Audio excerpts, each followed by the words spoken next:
এই সোনা মানিকেরাও, এই বাবাজি মুসলমান ভাইরাও, যখন বাবাজি ফাতেমা বিনতে আসাদ তিনার স্বামীকে যখন বলল, আবু তালেব তিনি বলতেছে, বলো গো আমার বিবি, চলো যাও আমরা কাবা শরীফের কাছে যাই।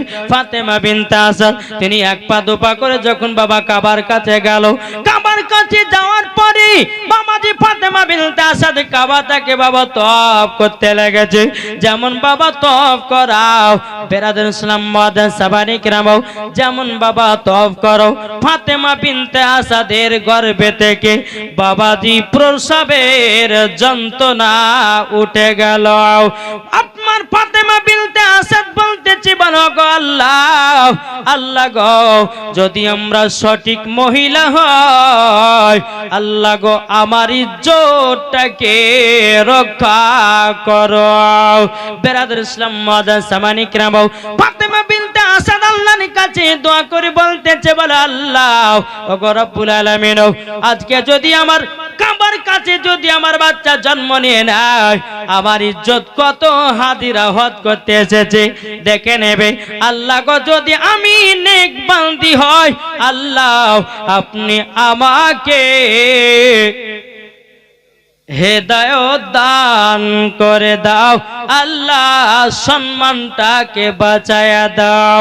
বাবা কামাতে এমন একটা ঝড় আসলো রে বাবা, ঝড় যখন এসাও, আল্লাহর কি কুদরত, কাবা শরীফের দেওয়ালটা জানো বাবা দুই খণ্ডিত হয়ে গেল।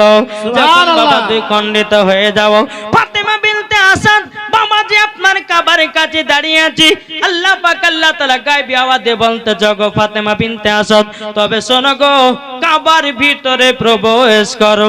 যখন কাবার ভিতরে প্রবেশ করেছে বাবা, অটোমেটিক কাবা শরীফের দেওয়াল জয়েন্ট লেগে গেছে।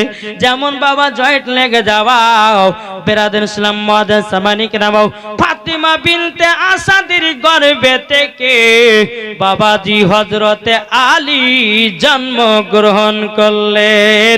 জোরে বলেন সুবহানাল্লাহ, সুবহানাল্লাহ। বাবাজি মুসলমান ভাইরাও, যখন আলী জন্মগ্রহণ করেছে, বাবাজি সারা দিন চলে গেল, বাবা চোখ খুললো না। দ্বিতীয় দিন চলে গেল, চোখ খুললো না। 3 দিন চলে গেল, বাবা চোখ খুললো না।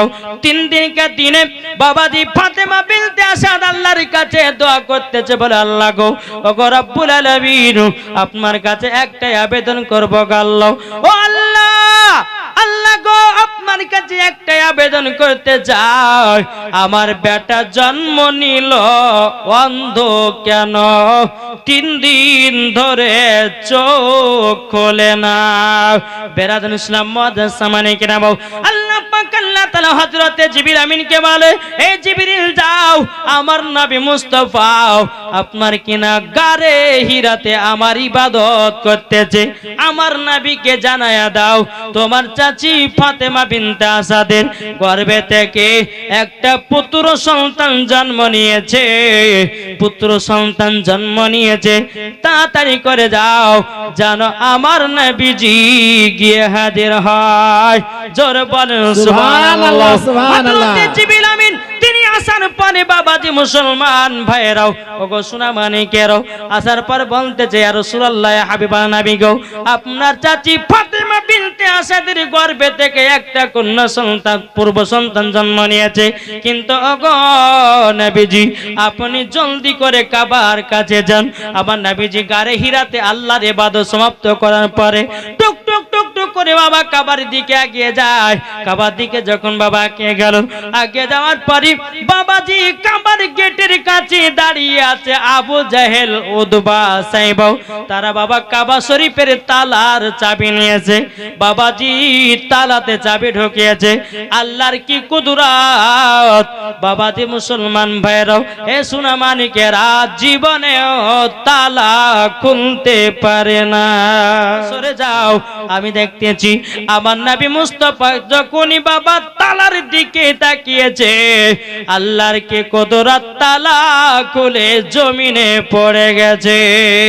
সুবহানাল্লাহ সুবহানাল্লাহ। এই বাবাজি মুসলমান ভাইরাও যখন বাবা নবী মুস্তাফা সাল্লাল্লাহু তাআলা আলাইহি ওয়াসাল্লাম বাবা যখন কাবার তালার দিকে দেখিয়েছি বাবাজি তালা খুলে জমিনে যখন পড়ে গেল বেরাদার আবু জাহেল উতবা সাইবা আর দেখার পর অবাক হয়ে গেছে। কি ব্যাপার কি ব্যাপার আমরা চাবিতে তালাতে চাবি দিয়ে তালা খুলতে পারলাম না আর আব্দুল্লাহর বেটা মোহাম্মদ যেমনই তালার দিকে তাকিয়েছে অটোমেটিক তালা খুলে গেছে। আমার নবী মুস্তাফা কি করেছেন কাবার ভিতরে প্রবেশ করেছেন জোরে বলেন সুবহানাল্লাহ। কাবার ভিতরে যেমন প্রবেশ করা আমার নবীজি বলতেছি বলো গো চাচি কি ব্যাপার মনটা এত খারাপ কেন ওগো চাচি মনটা খারাপ কেন ফাতেমা বিনতে আশা বলছে নবী গো আমার গর্ভে থেকে একটা পুত্র সন্তান জন্ম নিয়েছে কিন্তু ওগো চাচি মনটা খারাপ কেন ফাতেমা বিনতে আশা বলতেছে বলো ওগো আমার নবীজি আমার বেটা 3 দিন জন্ম হয়ে গেল কিন্তু এখনো চোখ খানা করলো না। আমার নবী মুস্তাফা হযরত আলীকে যখন বাবা কোলে নিয়েছে 1 লোটা পানি দিয়ে গোসল দিয়েছে গোসল দেওয়ার পরই আমার নবী মুস্তাফা যখন বাবা কপালে ঠোঁটে চুমা দিয়েছে আল্লাহর কি কুদরত হযরত আলী রাদিয়াল্লাহু তাআলা আনহু আবার নবী মুস্তাফাকে বাবাজির সঙ্গে সঙ্গে দেখার পরে বাবাজি হযরত আলী সর্বপ্রথমে আমার নবী মুস্তাফার চেহারা মুবারক দেখেছে জোরে বলেন সুবহানাল্লাহ সুবহানাল্লাহ। বাবাজি মুসলমান ভাইরাও এ সোনা মানিকেরাও একদিন বাবা নবী মুস্তাফা সাল্লাল্লাহু তাআলা আলাইহি সাল্লাম আলীকে জিজ্ঞাসা করে বলে আলী গো ওগো আলী তবে শোনো আচ্ছা বলো সেই দিন তুমি কাবাতে চোখ খুলো না কেন হযরত আলী রাদিয়াল্লাহু তাআলা আনহু তিনি বলতেছে ওগো দয়াল নবীজি আমি সেই দিন কাবাতে চোখ খুলি না এই কারণের জন্য আমি আল্লাহ পাক আল্লাহ তাআলাকে বলেছি বলে আল্লাহ গো আমি দুনিয়াতে যাব যাওয়ার পর আমি দুনিয়াতে যাওয়ার পরে কাবা দেখব না বাপের চেহারা দেখব না মার চেহারা দেখব না আল্লাহ গো যেই নবীকে তৈরি না করলে পরে আসমান জমিন পাহাড় পর্বত নদী নালা কোন জিনিসকে তৈরি করতে না ওগো আল্লাহ দুনিয়াতে যাব আগে নবীজির চেহারা মুবারক দেখব জোরে বলেন সুবহানাল্লাহ সুবহানাল্লাহ। নবী গো তারই জন্য আমি মার চেহারা দেখিনি কাবার চেহারা দেখিনি তারই জন্য আমার মনটা এইরকম হয়ে গেছে। বেরাদুল ইসলাম মুআদ্দাস সামানিক রাবো এ সোনা মানিকেরও তাইলে বাবাজি বোঝা গেল হযরত আলী 3 দিন পর্যন্ত বাবা চোখ খোলেনি কিসের জন্য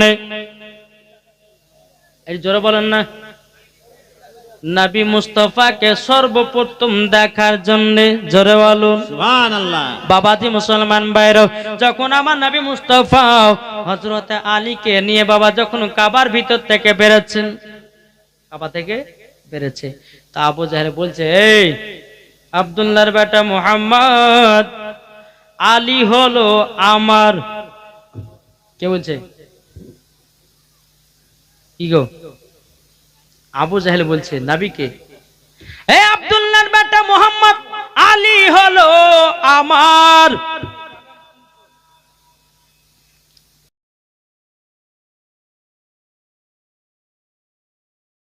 কি গো আবু জাহেল বলছে নবীকে এই আব্দুল্লাহর বেটা মুহাম্মদ আলী হলো আমার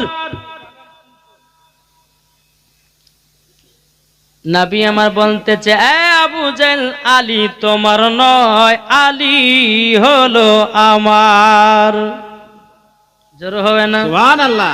বেরাদুল ইসলাম মুআদ্দাস সামানিক রামও আবু জাহেল উতবা সাহেবা বলতেছে, বলো গো আব্দুল্লাহর বেটা মুহাম্মদ, তবে শোনো গো, তাহলে আলীকে এখন পরীক্ষা দিতে হবে। যদি আলী যদি পরীক্ষাতে ফার্স্ট করে, জানবো যে আলী তোমার, আর যদি ফার্স্ট না করতে পারে, জানবো আলী হলো আমার। আমার নবী বলতেছি, এ আবু জাহেল কি পরীক্ষা বলো বলো। বলে ওই যে একটা পাহাড় দেখা যায়, ওই পাহাড়ের কাছে হযরতে আলীকে রেখে দিয়ে আসো। আচ্ছা বলুন, আলী কদিন কে আর বাচ্চা? কি গো, 3 দিন কে আর বাচ্চা? বলছে ওই পাহাড়ের উপর রেখে আসতে হবে। একটা বিষাক্ত সাপ আসবে, যদি ওই সাপে আলীকে দংশন করে দেয়, জানবো যে আলী হলো আমার।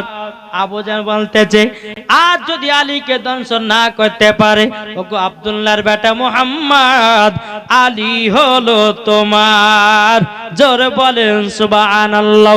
আমার নবীজি হযরত আলীকে নিয়ে যখন বাবা পাহাড়ের কাছে নিয়ে যাচ্ছে, ফাতেমা বিনতে আজা বলছে, বলো না বেগো, আমার 10টা নাই 5টা নাই, একটাই সাদের লাল, একটাই সাদের লাল।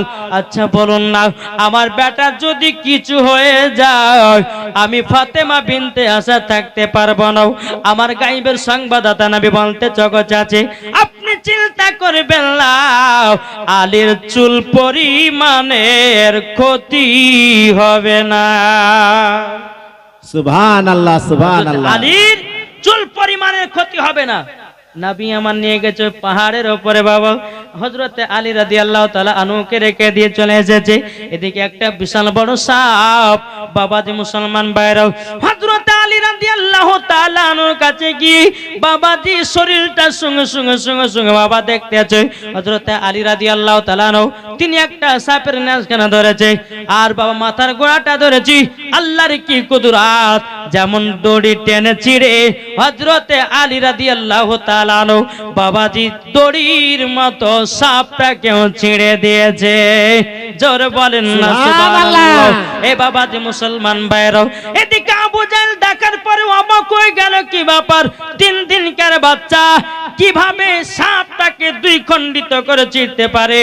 বেরাদুল ইসলাম মুআজ্জাজ সামানি কিরাম, আমার নবী বলতেছে, বলো গো চাচা, আলী হলো আমার। জোরে বলেন না সুবহানাল্লাহ।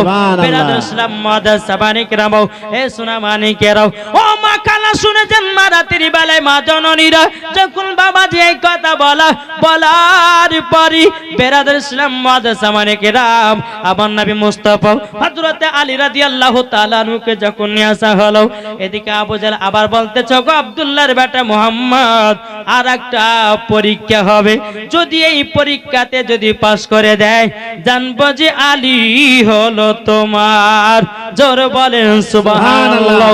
বেরাদুল ইসলাম মুআজ্জাজ সামানি কিরাম, সূরা মানিকেরাও, তখন বাবা আমার নবী যে আলী রাদিয়াল্লাহু তাআলা আনহুকে যখন পাহাড়ের উপর থেকে নিয়ে আসা হলো, আবু জাহেল বলতেছে, বলো গো আব্দুল্লাহর বেটা মুহাম্মদ, দাও আলীকে আমার কোলেতে দাও।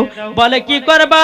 বলে আমাদের দেবদেবতার পায়ের মাটি নিয়ে আও, তিনার কপালে তিলক বানাবো, যদি তিলক বানাতে দেয়, জানবো যে আলী আমার। আবু জাহেল বলতেছে, আলী হলো আমার, আর যদি তিলক না বানাতে দেয়, ওগো আব্দুল্লাহর বেটা মুহাম্মদ, আলী হলো তোমার। জোরে বলেন সুবহানাল্লাহ, সুবহানাল্লাহ। আবু জাহেল যখন বাবা হযরতে আলীকে যখন আপনার নিয়েছে কোলে, যেমন আপনার দেবদেবতার পায়ের যখন বাবা মাটি নিয়ে কপালে তিলক বানাতে যাবে, কে? আল্লাহর কে কুদরত। হযরতে আলী রাদিয়াল্লাহু তাআলা আনহু আবু জাহেলকে একটা টেনে বাবা চড় মেরেছে, আবু জাহেলকে জমিনে বেহুশ করে শুইয়ে দিয়েছে। সুবহানাল্লাহ। তাইলে বলুন, এই 3 দিনকার বাচ্চা হযরতে আলী রাদিয়াল্লাহু তাআলা আনহু, তিনি বাবাজি মুসলমান সূরা মানিকেরাম, আবু জাহেলের গালে একটা থাপ্পড় মেরেছে, তাকে জমিনে অজ্ঞান করে ফেলিয়ে রেখেছে। তাহলে বলুন, হযরতে আলীর পাওয়ার কত? জোরে বলবেন না সুবহানাল্লাহ। এ আলীর পাওয়ার কত? আমার নবী মুস্তাফা সাহেবেল আওলাদ সাল্লাল্লাহু তাআলা আলাইহি সাল্লাম যখন বাবাজি আবু জাহেল চোখে যেন একটু পানি ছিটা দেওয়া হলো, পানি ছিটে দেওয়ার পরে বলতেছে, কোথায় আমি দাঁড়িয়ে? কি গো কোথায় আমি দাঁড়িয়ে বাবাজি মুসলমান নামি আমার বলতেছি বলো গো চাচা আমার আলীর হাতের চরকে তোমার জ্ঞান হারিয়ে গেছে তাইলে বলো 3 দিনকার বাচ্চার যদি এত চরের পাওয়ার হতে পারে তাইলে বলো দ্বিতীয় চর মারলে পরে তোমাকে খুঁজে আর পাওয়া যাবে না আর তুমি বলছো আলী হলো আমার সুবহানাল্লাহ সুবহানাল্লাহ। বাবাজি মুসলমান ভাইরাও চল বাবা হযরত আলী রাদিয়াল্লাহু তাআলা আনহু তিনি একদিন বাবা সাহাবীদেরকে বলতেছেন নবীর সাহাবীদেরকে বলো ওগো নবীর সাহাবীরাও নবীর কাছে হযরত জিবরিল আমিন আমার কাছে একবার নবীর কাছে একবার যায় আলী বলতেছে আমার কাছে দুবার আসে এটা কেমন লাগছে না হযরত আলী বলছে বলে নবীর সাহাবীরা শোনো হযরত জিবরিল আমিন আমার কাছে দুবার আসে নবীর কাছে একবার যায় সমস্ত সাহাবীরা নবীর কাছে গিয়ে বলছে হুজুর আপনার আলী যেন একটা ভুল ওয়াজ করেছে বলে কি ভুল ওয়াজ বলে ভুল ওয়াজ হলো এটাই হুজুর গো হযরত আলী রাদিয়াল্লাহু তাআলা আনহু তিনি বলেছি হযরতে জিবরিল আমিন নবীর কাছে একবার যায় আর আলীর কাছে নাকি দুবার যায় হুজুর গো এটা তো কেমন ওয়াজ হয়ে গেছে আমার নবীজি বলছে এই সাহাবীরা আলীকে ডেকে নিয়ে এসো আলীকে যখন বাবা ডেকে নিয়ে আসা হলো আলীকে ডেকে নিয়ে আসার পরে বাবাজি সোনা মানিকেরাও ও মা কালা শুনেছেন মা রাতের বেলা মা জাননীরাও যখন বাবাজি হযরত আলী রাদিয়াল্লাহু তাআলা আনহুকে যখন বাবা ডেকে নিয়ে আসা হলো বলতে গো আলী তুমি কি ওয়াজ করেছো বলো না বলো তখন বলছে হুজুর কি ওয়াজ আমি তো বলেছি নবীর কাছে একবার জিবরিল আমিন যায় আমার কাছে দুবার আসে জোরে বলেন সুবহানাল্লাহ নবীজি বলতেছে বলো গো আলী তবে শুনে রেখে দাও ও গো আলী তুমি ভালো করে শুনে রেখে দাও তুমি যে কথাটা বলেছো আর কি দলিল হযরতে আলী রাদিয়াল্লাহু তাআলা বলতেছে ও গো দয়াল নবীজি আপনি তো আমাকে বলেছেন আনা মাদিনাতুল ইলম ওয়া আলিউন বাবুহা ও গো নবীজি আপনি হলেন ইলমের শহর আমি হলাম তার দরওয়াজা জোরে বলবেন না সুবহানাল্লাহ। নবী গো আপনি তো বলেছেন আপনি হলে ইলমের শহর আমি হলাম তার দরওয়াজা ওগো নবীজি হযরতে জিবরিল আমিন যখন আসবে আমার গেট দিয়ে ঢুকবে কেন নবী তো বলেছেন আলী তুমি আমি হচ্ছে ইলমের শহর আর তুমি হলো তার দরওয়াজা তো হুজুর আপনার কাছে যদি কোন ফারিস্তা জিবরিল আমিন আসেন তো গেট দিয়ে ঢুকবে কি ঢুকবে না নবী আমার বলছে হ্যাঁ ঢুকবে হুজুর গো আমি তো গেটম্যান আমি তো দরওয়াজা তাইলে জিবরিল আমিন যখন গেট দিয়ে ঢুকবে একবার দেখা হবে নবী গো আপনার সঙ্গে সাক্ষাৎ করা হয়ে গেল আবার বারবার সুমাতে আর একবার হয় জোরে বলেন সুবহানাল্লাহ সুবহানাল্লাহ। এই সাহাবীরা দেখো দেখো আমার আলী বিনা দলিল ছাড়া কথা বলে না সুবহানাল্লাহ। বাবাজি মুসলমান এই সোনা মানিকেরা আরেকদিন হযরত আলী রাদিয়াল্লাহু তাআলা আনহু নবী সাহাবীদের সামনে বলতেছে ওগো নবীর সাহাবীরা তোমরা শুনে রেখে দাও আমি আলী আসমানে যা আছে বলতে পারি জমিনে যা আছে বলতে পারি ডানে যা আছে বলতে পারি বামে যা আছে বলতে পারি পেছনে যা আছে বলতে পারি সামনে যা আছে আমি আলী বলতে পারি হযরতে জিবরিল আমিন মানুষের রূপ ধারণ সেজে বাবা হযরতে আলীর সম্মুখে হাজির আলী রাদিয়াল্লাহু তাআলা আনহুকে বলতেছে গো আলী ও আলী তুমি একবার বলে দাও ও গো আলী জিবরিল সামনে যা আছে আমি আলী বলতে পারে হযরতে জিবরিল আমিন মানুষের রূপ ধারণ সেজে বাবা হযরতে আলীর সম্মুখে হাজির আলী রাদিয়াল্লাহু তাআলা আনহুকে বলতেছে গো আলী ও আলী তুমি একবার বলে দাও ও গো আলী জিবরিল আমিন কোথায় কিন্তু বাবা জিবরিল আমিন সামনে দাঁড়িয়ে আছে নবী আমার কি করতেছেন ডানে তাকালেন দেখতে পেলেন না বামে তাকালেন দেখতে পেলেন না পেছনে তাকালেন দেখতে পেলেন না বাবাজি আসমান তাকালেন দেখতে পেলেন না জমিনে তাকালেন, দেখতে পেলেন না। সামনে যখন তাকিয়েছে, হযরতে আলী রাদিয়াল্লাহু তাআলা আনহু বলতেছে, বলো গো আপনি হলেন জিবরিল আমিন। জোরে বলেন সুবহানাল্লাহ, সুবহানাল্লাহ। সাহাবীরা বলছে, হুজুর গো, ও হুজুর আপনি এই পাওয়ার পেলেন কোথা থেকে? আমার আলী রাদিয়াল্লাহু তাআলা আনহু তিনি বলতেছে, বলো গো নবী সাহাবীরাও, তবে শুনে রেখে দাও, আমার নবীজি যেদিন কামাতি চোখে আপনার কিনা আপনার কপালে ঠোঁটে চুমা দিয়েছে, আল্লাহ পাক আল্লাহ তাআলা আমাকে জ্ঞানটা দান করে দিয়েছে। জোরে বলেন সুবহানাল্লাহ। এটাই হলো বাবা আলীর পাওয়ার। আলীর বয়স যখন বাবাজি 20 বছর 5 মাস, ভালো করে বুঝবেন। আর খাতুনে জান্নাতের বয়স হলো 15 বছর 5 মাস। তাহলে ক বছর ছোট বড়? কি গো, 5 বছরের ছোট বড়। বাবা যে মুসলমান ভাইয়েরা সোনা মানিকেরাও, খাতুনে জান্নাত মা ফাতেমা রাদিয়াল্লাহু তাআলা নাকি বাবাজি মক্কা শরীফের সমস্ত বড় লোকেরা বিয়ের পয়গাম দিয়েছে, আমার নবীজি বিয়েতে রাজি হয় না। সুবহানাল্লাহ। কত কত সাহাবীরা খাতুনে জান্নাত মা ফাতেমা রাদিয়াল্লাহু তাআলা আনহাকে বাবাজি এ সোনা মানিকেরাও বাবাজি বিয়ের পয়গাম দিয়েছে, আমার নবীজি বিয়েতে রাজি হয় না। বেরাদার ইসলাম মাদান সামানিকেরাম, এ সোনা মানিকেরাও, এদিকে উমর ফারুক আবু বকর সিদ্দিক রাদিয়াল্লাহু তাআলা আনহু তিনারা বাবা একটা রাস্তা দিয়ে হেঁটে হেঁটে চলে যাচ্ছেন। হযরত আলী রাদিয়াল্লাহু তাআলা আনহু তিনি বাবা একটা ময়দানে ছাগল মেষ চরাতেছেন। হযরত উমর ফারুক রাদিয়াল্লাহু তাআলা আনহু তিনি বলতেছেন, বলো গো আলী আলী, সবাই তো মক্কা শরীফের যত বড় বড় লোকেরা ছিল সবাই তো খাতুনে জান্নাতকে বিয়ে করার জন্য পয়গাম দিয়েছে, কাউরের বিয়েতে রাজি হলো না। ওগো আলী তুমি একবার পয়গাম দিয়ে দেখো, আমার নবী মনে হয় রাজি হতে পারে। হযরতে আলী রাদিয়াল্লাহু তাআলা তিনি বাবা চোখের পানি বাবা ঝরঝর করে ফেলে বলছো, গো ওমর ফারুক ভাই, আমি এত গরিব খাতুনে জান্নাতকে বিয়ে করে কোথায় নিয়ে যাব, কোথায় রাখবো? হযরত উমর ফারুক বলছে, বলে আলী গো একবার তো নবীজি দরবারের কাছে যাও, নবীকে জিজ্ঞাসা করো। বেরাদার ইসলাম মাদান সামানিকরাম, হযরত আলী রাদিয়াল্লাহু তাআলা আনহু তিনি এক পা দুপা করে বাবাজি আমার নবী মুস্তাফা দরবারে গেছেন। যাওয়ার পরে বলছে, লাব্বাইক ইয়া রাসূলুল্লাহ, লাব্বাইক ইয়া হাবিবাল্লাহ, নবী গো আপনার কাছে আমি হাজির হয়েছে। আমার নবী বলছো, আলী কি ব্যাপার, কি কারণে হাজির হয়েছো?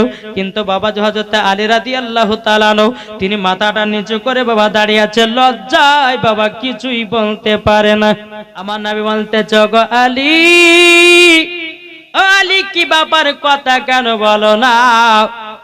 হযরত আলী রাদিয়াল্লাহু তাআলা আনহু তিনি বলছে, ওগো নবীজি, ওগো দয়াল নবীজি, আল্লাহ পাক আল্লাহ তাআলা আপনাকে গায়বের সংবাদদাতা নবী করে পাঠিয়েছে।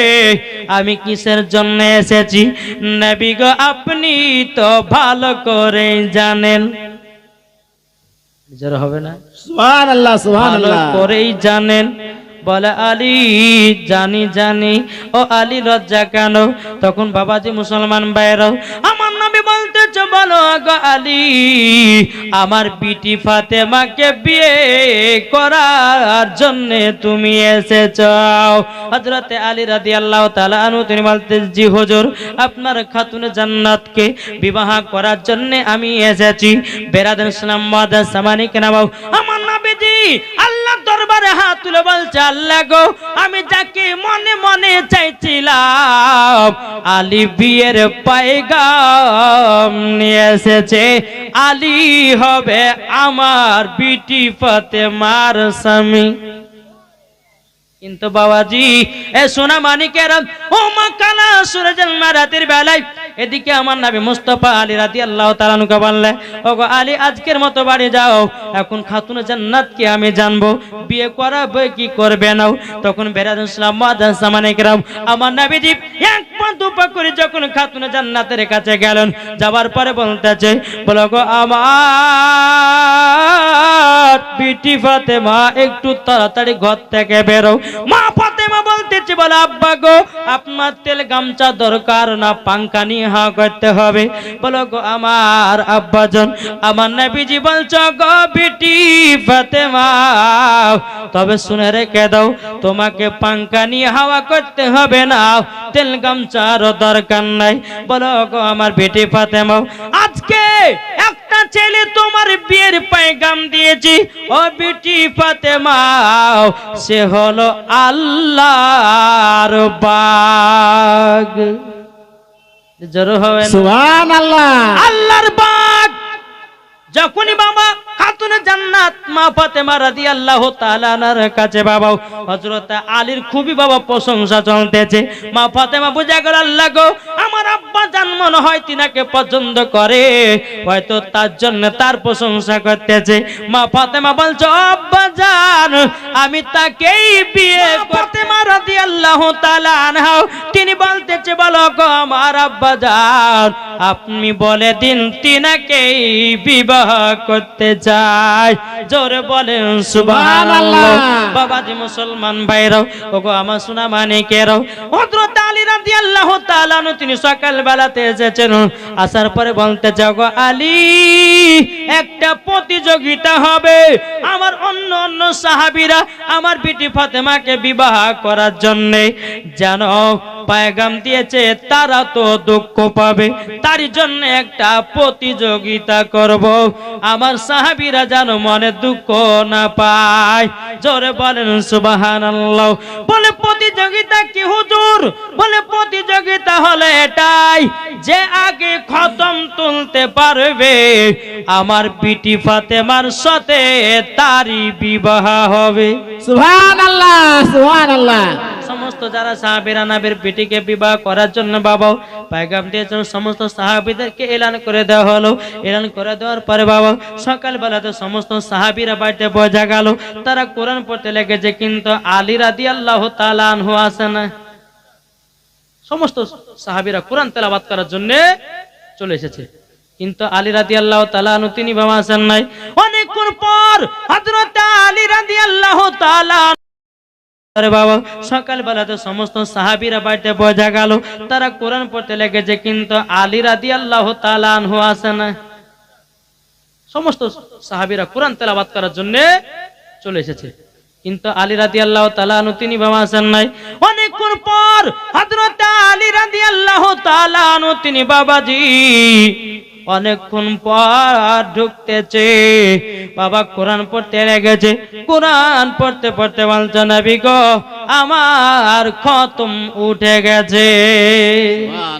সমস্ত সাহাবীরা বলছে, ইয়া রাসূলুল্লাহ, ইয়া হাবিবাল্লাহ, নবী গো আলী তো আজকে লেটে পড়তে লেগেছে, আমরা তো ফার্স্টে লাগলাম, তাইলে আলীর কিভাবে আগে কোরআন তেলাওয়াত হয়? আলী বলতেছে, বলো গো নবীজি আমি আগে খতম তুলেছি। জোর হবে না? সুবহানাল্লাহ, সুবহানাল্লাহ। বাবাজি মুসলমান ভাইরো, এ সোনা মানিকেরো, বেরাদান ইসলাম মুআদ্দাস সামানি কিরামো, যখন বাবাজি এই কথা বলো হযরতে আলী রাদিয়াল্লাহু তাআলা আনহু যখন আমার নবী মুস্তাফাকে বললেন, আমার নবীজি বলতেছে, বলো গো আলী, আলী কিভাবে আগে খতম তুলেছো? হযরতে আলী রাদিয়াল্লাহু তাআলা আনহু তিনি বলতেছেন, বলো গো আমার নবীজি, নবীজি আমি খতম তুলেছি।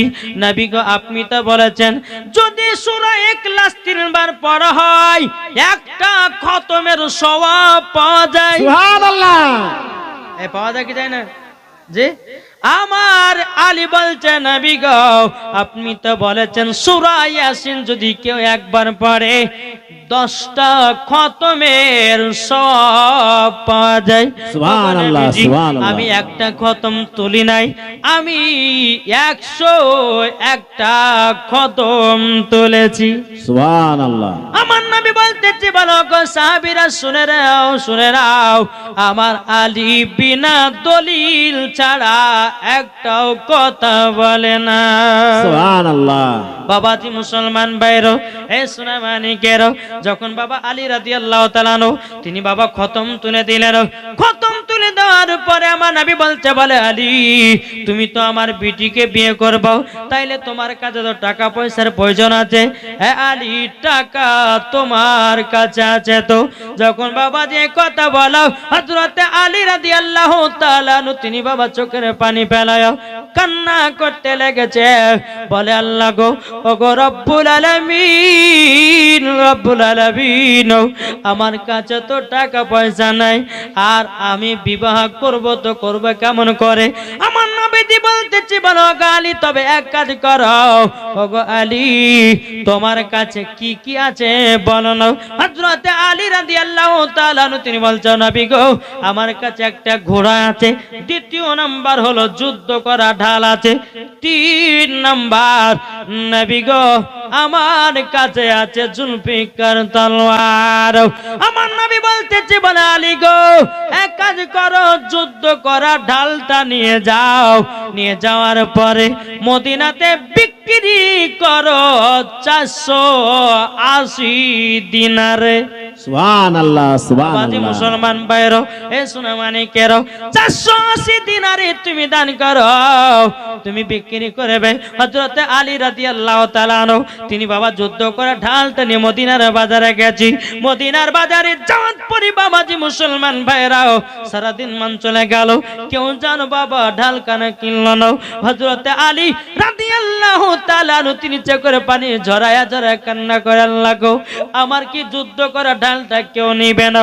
বেরাদুল ইসলাম মাদাস সামানিকরাও, ওই রাস্তা দিয়ে হযরতে উসমান গনি আমার নবী মুস্তাফা তিনিও জামাই উসমান গনি, এখানে টাইটেল দেওয়া হয়েছে উসমান জুন নূরাইন, 2 নূরের অধিকারী। হযরত উসমান গনি রাদিয়াল্লাহু তাআলা আনহু তিনি নবীজির 2 কন্যাকে বিবাহ করেছিলেন। জোরে বলেন সুবহানাল্লাহ, তার জন্য সুবহানাল্লাহ। বলা হয়েছে 2 নূরের অধিকারী হযরতে উসমান জুন নূরাইন। জোরে বলেন সুবহানাল্লাহ। বাবাজি মুসলমান তিনি রাস্তা দিয়ে চলে আসতেছেন। হযরতে আলী রাদিয়াল্লাহু তাআলা আনহু বলতেছে, গো আলী কি ব্যাপার, কি করতেছ? হযরতে আলী রাদিয়াল্লাহু তাআলা আনহু তিনি বলতেছে, বলো গো উসমান গনি ভাই আজকে আমার একটা ঢাল বিক্রি করার জন্য মদিনাতে এসেছি। ও গো দয়াল নবীজি, ওগো আলী তবে শুনো গো শোনো, তুমি ঢাল বিক্রি কেন করতেছ? বলো ওগো উসমান গনি ঢাল বিক্রি করতেছি একটার কারণে। বলে কি কারণে? বলে আমার সাথে খাতুনে জান্নাতের বিয়ে ঠিক করাইছি, বিবাহ করতে গেলে তো টাকার প্রয়োজন, তার জন্য আমি যুদ্ধ করার ঢালটা বিক্রি করতে এসেছি। জোরে বলেন সুবহানাল্লাহ। তখন বাবা যে কথা বলো হযরত উসমান গনি বলতেছে, বলো গো আলী বলো ক টাকাতে ঢাল বিক্রি করব? কিন্তু হযরত উসমান গনি তিনি বাবা টাকার মালিক, তিনি বাবা ধন দৌলতের মালিক। আলীর কাছে যেই ঢালখানা আছে বাবা, উসমান গনির বাড়িতে হাজার হাজার ঢাল আছে, তবুও বাবা ঢাল কিনতেছে। বলে আলী কত টাকাতে ঢাল বিক্রি করবে বলো? বলে 480 দিনারে। বাবা উসমান গনি কি করেছেন বাবা? কিনে নিয়েছেন। কিনে নেওয়ার পরে বেরাদুল ইসলাম মুআদ্দাস সাবানি কিরাম, এ সুনামানি কেরাও, হযরত আলী রাদিয়াল্লাহু তাআলা আনহু তিনি বাবা এত আনন্দ এত খুশি, বাবা টাকা নিয়ে যখন বাড়ির দিকে রওনা দেবে হযরত উসমান গনি বলতেছে, বলে আলী গো আবার আমার কাছে একটু শুনে যাও। হযরত আলী রাদিয়াল্লাহু তাআলা আনহু তিনি বাবা যে আপনার টুকটুক টুকটুক করে বাবাজি চলে এসেছি।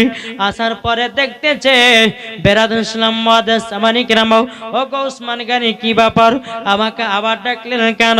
ও আলী তোমার কাছে যে আমি ঢালখানা কিনেছি, বলো বলো আমি যা খুশি তাই করতে পারি।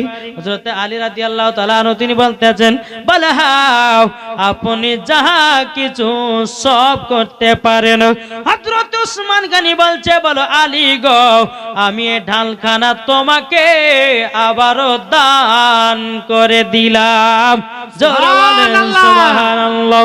এ বাবাজি মুসলমান ভাইরা, ওগো আমার সূরা মানিকেরাও, যখন বাবাজি কথা বলো হযরতে আলী রাদিয়াল্লাহু তাআলা আনহু তিনি বলতেছে, বলো গো আমার নবীজি, আমি মদিনাতে ঢাল বিক্রি করে টাকা নিয়ে এসেছি। আমার গায়েবের সংবাদদাতা নবী বলতেছে, এ আলী তোমার কাছে ঢাল কেন? তুমি যে ঢাল বিক্রি করেছো, তোমার কাছে ঢাল কেন? হুজুর গো আপনার জামাই উসমান গনি আমার কাছে 480 দিনারে ঢালখানা কিনেছে, আবার ঢালখানা দান করে দিয়েছে। আমার নবী বলছে, বলে আলী, ওগো আলী, তবে শুনে রেখে দাও, শুনে রেখে দাও, আমার উসমান গনি এই বিবাহতে রাজি আছে। জোরে বলেন